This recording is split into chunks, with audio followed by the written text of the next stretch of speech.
ये पंजाबियों की पावर ते एके दे नाल ही है ये आंदोलन इतना लंबा हो गया।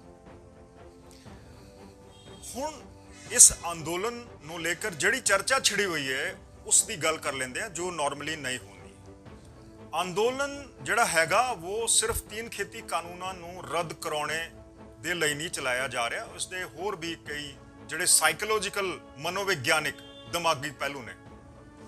3 कानून जदों बनाए गए सी ते किसानां दे मन विच ये डर पैदा हो गया कि सेंटर दी सरकार हुण हौले हौले APMC सिस्टम नूं खत्म कर देगी, क्योंकि जिहड़ा APMC सिस्टम है वो हाली प्रोक्योरमेंट उसदे राही हुंदी है ते एक सिस्टम जिहा बनिया होया। किसान अपनी फसल लेके जांदे ने ते आड़तियां नूं दे दिंदे, आड़तीए उन्हां नूं जद उन्हां नूं पैसा चाहिदा पैसा दे दिंदे ते सरकार अपने टाइम दी उन्हां नूं पेमेंट दे दिंदी।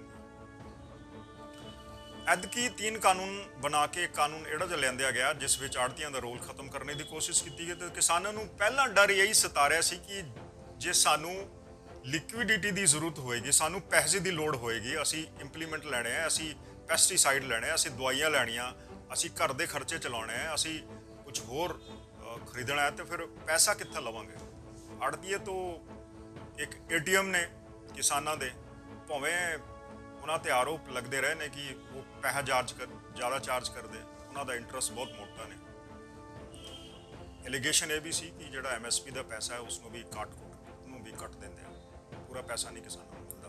तो हुण 2 किसान जथेबंदियां सामने भी आ गई कि ठीक है डायरैक्ट बेनीफिट ट्रांसफर करने विच कोई बुराई नहीं है, फसल किसान दी है तो उसनों पैसा भी किसान को ही मिलना चाहिए। सवाल ये है कि 3 खेती कानून जो रद्द भी हो गए तो की पंजाब के किसानों का जिहड़ा उन्हां दी जिहड़ी माली हालत है वो इंप्रूव हो जाएगी, सुधर जाएगी? जवाब है नहीं। किसानां दी जिहड़ी दिक्कत है वो एक तो लिक्विडिटी दी है, उन्हां कोल पैसा नहीं हैगा कि असी जे कृषि खेती करनी है, कोई चीज़ां लैणियां, कोई इंप्लीमेंट लैणे, दवाई लैनी है, पैसटीसाइड इंसैक्टीसाइड लैणे, तो उन्हां कोल पैसा हुंदा नहीं, क्योंकि जिहड़ी खेती है वो कोई बहुत बड़ा बिजनेस तां नहीं, आई चलाई चलती है, खर्चे भी नहीं निकलते। तो सारिਆਂ ते पहला जो उन्हां दा वड्डा डर है वो लिक्विडिटी का है। क्यों ये आड़तियां दा सपोर्ट कर रहे हैं? इसलिए कि आड़ती उन्होंने बैंक ने, सेंटर गवर्नमेंट ने आड़तियां नूं हटाउण दा तो प्लान बना दिता, लेकिन किसानां दी जिहड़ी असली प्रॉब्लम है, उन्हां दी जिहड़ी असली कमजोरी है उसनूं एड्रैस नहीं किया गया। जे तुसी ये एश्योरेंस दे देंदे कि भाई जे किसानां नूं इन्हां चीज़ां नूं लैण दी लोड़ है, उन्हां तों पैसा चाहिदा थोड़ा जिहा, ते असी नैशनलाइज बैंकां नूं ये हुक्म दे रहे हैं कि तुसी किसानां दा खाता खोलो ते उन्हां नूं लोड़ दे मुताबिक पैसा तुसी दिओ। ठीक है, तुसी जिहड़ा बनदा इंटरस्ट है तुसी चार्ज करो, जदों भी उन्हां दे खाते विच पेमेंट आउंदी है तुसी अपना पैसा कट लो। इस तरह का अरेंजमेंट क्यों नहीं किया गया, ये वड्डा सवाल है। तो दूजा बड़ा जिहड़ा साइकोलॉजिकल रीजन हैगा किसानां दे प्रोटेस्ट का, वो हैगा ये अपनी रोजी रोटी गवाउण दा।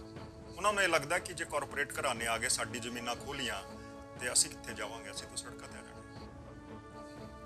60% पंजाब या फिर सारे इंडिया के जिहड़े फार्मर्स ने वो छोटे किसान ने, 2.5 एकड़ से भी छोटियां उन्हां कोल लैंड होल्डिंग्स ने, जोतां ने, उन्हां दे जिहड़े खेत है बड़े घाट छोटे हैं, उन्हां कोल इन्ना भी पैसा नहीं हैगा कि वो अपनी फार्मिंग नूं इंप्रूव या डाइवर्सीफाई करने दे विच कोई इन्वेस्टमेंट करिए। तो उन्हां दी जिहड़ी हालत है वो बहुत पतली है, वो डिपेंड करते हैं MSP पे।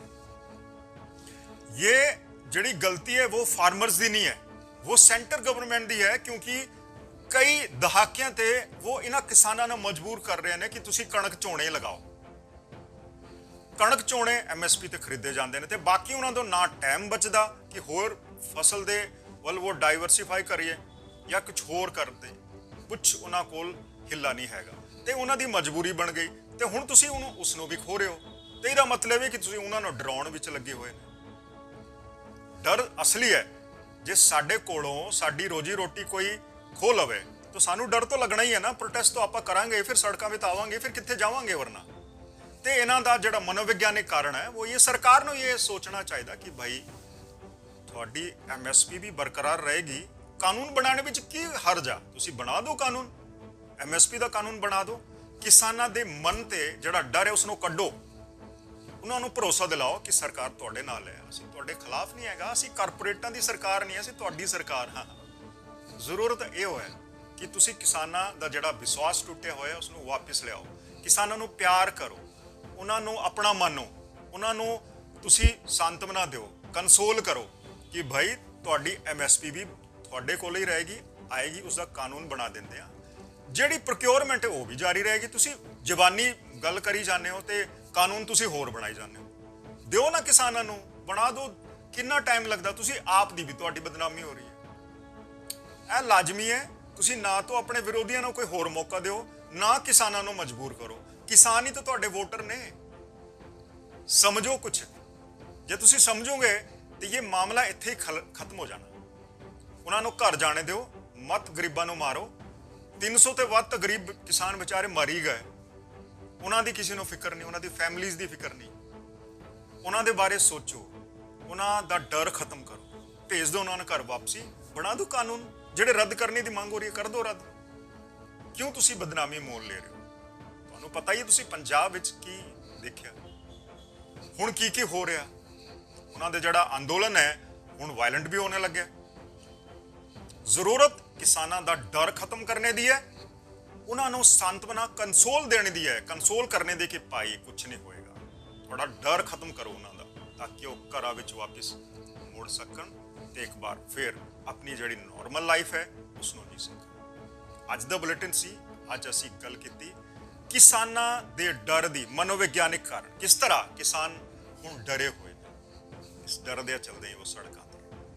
ਕਿਹੜਾ ਜਿਹਾ ਲੱਗਿਆ ਤੁਹਾਨੂੰ ਸਾਡਾ ਬੁਲੇਟਿਨ, ਅੱਜ ਦੀ ਡਿਸਕਸ਼ਨ? ਸਾਨੂੰ ਜ਼ਰੂਰ ਦੱਸਿਓ। ਤੁਹਾਡੀ ਸੁਜੈਸ਼ਨਸ ਮਿਲ ਤਾਂ ਰਹੀਆਂ, ਬਹੁਤ ਚੰਗੀਆਂ ਲੱਗ ਰਹੀਆਂ ਨੇ ਸਾਨੂੰ। ਦੇਖਦੇ ਰਹੋ ਸਾਡੇ ਬੁਲੇਟਿਨ। ਸਤਿ ਸ਼੍ਰੀ ਅਕਾਲ।